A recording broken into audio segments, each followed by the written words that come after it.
So, supplementary C in the budget, in the supplementaries that were brought to the House, $1.4 billion worth of infrastructure funding was not spent in this particular, in 2009 and 2010.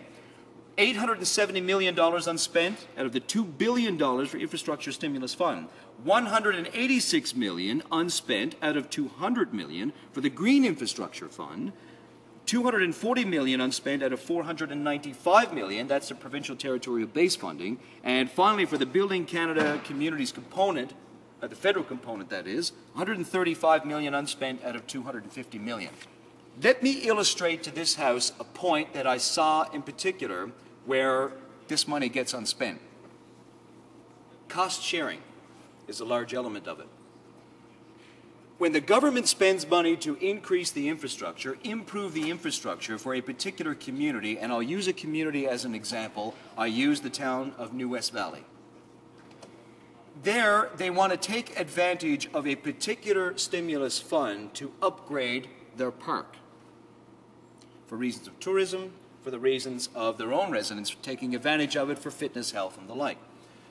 The problem with it is, in a small town, the municipal tax base is not as large as say, a medium or larger community.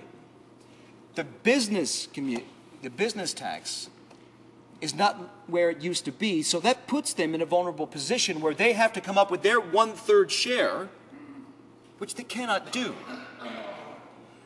So what we need to do is that the federal government needs to consider putting in flexibilities so that these smaller communities can avail of funding. Right now, the province does their part by allowing up to 90% of the funding available so the communities can come up with 10%, and kudos to them for doing so. But the federal government, it seems, and a lot of this, you know, I understand the rules and regulations of Treasury Board and all things financial and regulations, and I'll do the accounting principles. I understand that part. But the compassion has been taken out of this when the government insists on doing things such as major announcements, handing out checks, and the like. Which is kind of a misnomer because we don't really hand out checks anymore. Or do we? No, not anymore. We don't anymore, do we? Or do we? Anyway, I can't get that straight. But nonetheless, I digress. Let me just go back to the situation that we have with infrastructure. One of the other elements about this particular funding when it comes to recreation, the rink thing. Now you would think that even one-third of the spending is hard enough to come up with, but you have a program called RINK, which is Recreational Infrastructure.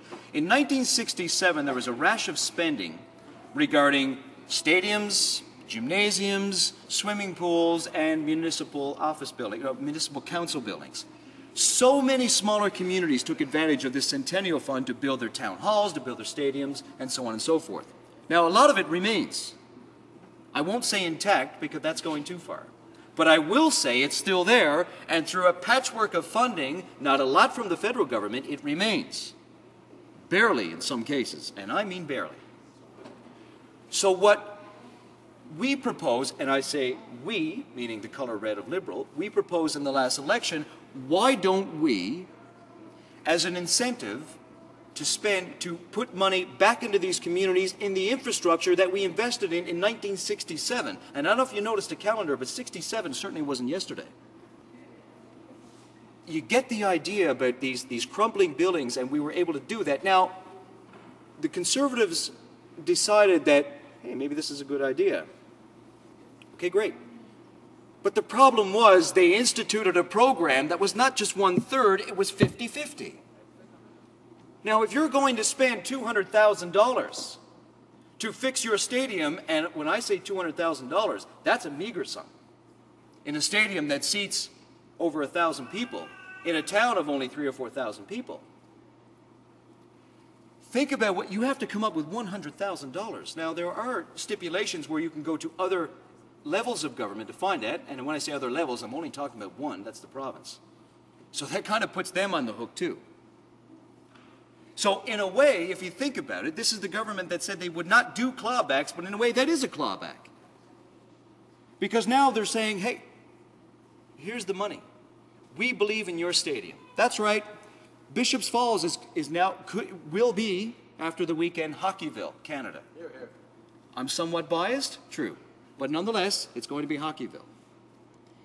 They're going to get $100,000 by winning Hockeyville.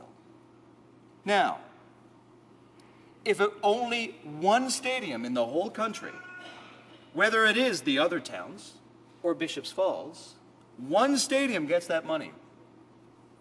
Well, it's pretty bad that for that one particular stadium, that the major contributor to their infrastructure on a federal level is Kraft Corporation. So think about that one for a moment. Maybe we should look at this in the sense that give these communities a fair shot at a funding that they so need. And a lot of this that is promised, oh, but we're giving you, $100,000 for your stadium. We're giving you $100,000. And they pause, and the cameras click, and they get on the 6 o'clock news. And then when all that settles down, the lights dim and the news is over, and the town says, well, we have to come up with $100,000 too? Yes, you do. That's unfortunate. Cameras are not around then. Now, I bring that up as an illustration only because I think this is fixable. I honestly think it is. And I would compel the government to consider these options as we go forward, whether it is a renewed program of such. I mean, you talk about program renewals, if this program, where I fix my home and I get a tax credit, was so good, it was so powerful, so wonderful, where is it now? Perhaps someone can find it. I don't know where it is. It's gone. Yeah. Well, the thing about it is that if there's an evaluation to take place, and if you have to consider all the programs, let's start from scratch. Let's go right to the core of the issue here. Let's go to the spending that is needed for programs that are needed in the way, because what you end up doing is that when you do program review, when you do what they're doing, they're going to look at only the numbers.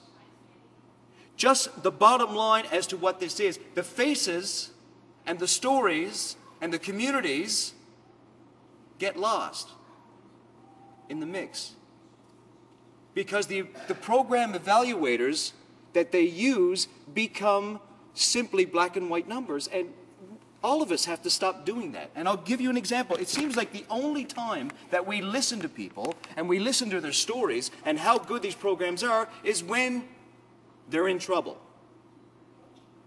Why should a program have to fight for its life when it's so good and so, in the end, salvageable? And let me give you the best example I can give you, being a rural member of parliament, and that is the community access, the CAP. The government, I'm not sure if they wanted to cut it or not. And quite frankly, I don't think they're sure either. But okay, let's get beyond that. Let's go beyond that particular argument about who said what, where, when, and why, and what news release was correct, and what bureaucrat got it wrong, whether minister or bureaucrat. Put that aside for just one moment. They said that they will continue the funding for this particular program for another year. And by doing that, what they're doing is they're putting the money into the other pot of money, which is all about infrastructure spending. They make it sound like it's a bottom line of just the digital world, when in fact it's a social program.